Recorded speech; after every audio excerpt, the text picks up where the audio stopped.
ये M phase. सो यहाँ पर फर्स्टली अगले वाले लेक्चर में हमने देखा था इंटरफेज, जिसको हम यहाँ पर थोड़ा सा रिवाइज कर लेते हैं। इंटरफेज में क्या था, फर्स्टली यहाँ पर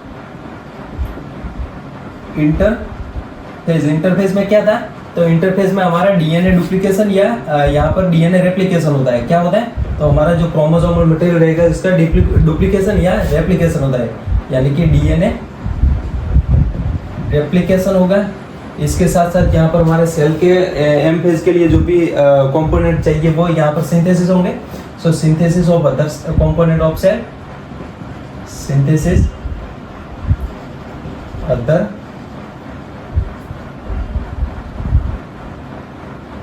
कंपोनेंट ऑफ सेल।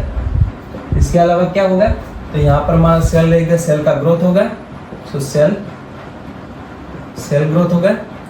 और इसके अलावा क्या होगा, तो यहाँ पर हमारे जो सेल कंपोनेंट इसमें हमारे सेंट्रियोल वगैरह रहेंगे, इसका भी यहाँ पर डुप्लीकेशन होगा। क्या होगा, तो सेंट्रियोल वगैरह का भी डुप्लीकेशन होगा। इसके हमने 3 सब फेज देखे थे, जिसमें हमारा फर्स्टली G1 फेज, उसके बाद हमारा दूसरा S फेज यानी कि सिंथेसिस फेज, और तीसरा हमारा G2 फेज। इस तरह से हमने देखा था। यहाँ पर G1 में क्या होता था, तो G1 में हमारा सेल रहेगा वो मेटाबॉलिकली एक्टिव रहेगा, मेटाबॉलिकली एक्टिव रहता है। सो इस वजह से हमारा सेल ग्रोथ होता है, सेल ग्रोथ होता है। इसके अलावा क्या होता है, तो इसके अलावा यहाँ पर प्रोटीन वगैरह बनते हैं। यहाँ पर हम एस फेज में देखेंगे डीएनए रेप्लिकेशन। तो यहाँ पर डीएनए रेप्लिकेशन के लिए जो भी मटेरियल चाहिए, जैसे कि यहाँ पर रेप्लिकेशन के लिए हमारा कुछ एंजाइम चाहिए, तो ये हमारा एस फेज में बनते हैं। सो यहाँ पर प्रोटीन एंड एंजाइम बनते हैं, एंजाइम भी बनते हैं, ये हमने आगे देख लिया है। इसके बाद यहाँ पर जैसे ही हमारा G1 फेज खत्म होगा तो हमारा S फेज स्टार्ट होगा। S फेज में क्या होगा, तो S फेज हमारा सिंथेसिस फेज है, जहां पर हमारा डीएनए का रेप्लिकेशन होगा, डीएनए का रेप्लिकेशन होगा, डीएनए का रेप्लिकेशन होगा। और इसके अलावा यहाँ पर हमारे जो सेंट्रियोल रहेंगे, इसका भी डुप्लीकेशन होगा। क्या होगा, इसका भी डुप्लीकेशन होगा। ओके, यहाँ पर हमारा डीएनए रेप्लिकेशन होगा तो डीएनए की क्वांटिटी बढ़ेगी, यानी कि पहले जैसे कि 2C थी तो ये अब 4C हो जाएंगी। एस फेज के बाद ये 4C हो जाएगी। बट यहाँ पर हमारे क्रोमोसोम नंबर में कोई भी चेंजेस नहीं आएगा। जैसे कि यहाँ पर G1 फेज में हमारे जो क्रोमोसोम नंबर थे, जैसे कि ह्यूमन सेल की बात करें तो ह्यूमन सेल में हमारे 46 क्रोमोसोम, यानी कि ये हमारा डिप्लॉइड सेल।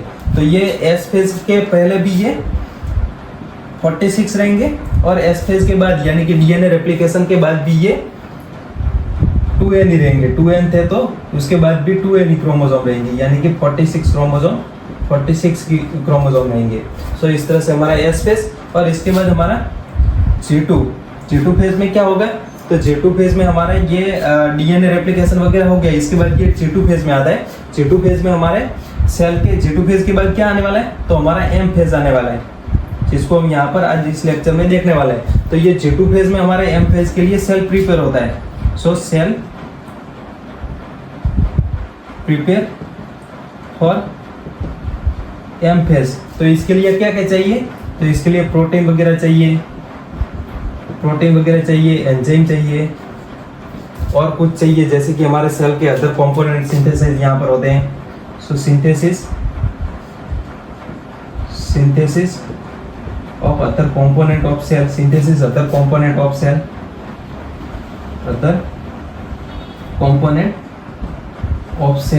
ये सारी चीजें हमारे G2 फेज में होती है। और ये G2 फेज आखिर में इसके इवेंचुअली ये M फेज स्टार्ट करेगा, लास्ट में ये M फेज स्टार्ट होगा। सो यहाँ पर हमने देखा था हमारा ये पूरा सेल साइकिल रहता है, इसमें से हमारा 95% जो टाइम रहता है सेल साइकिल का, ये हमारा इंटरफेज चलता है।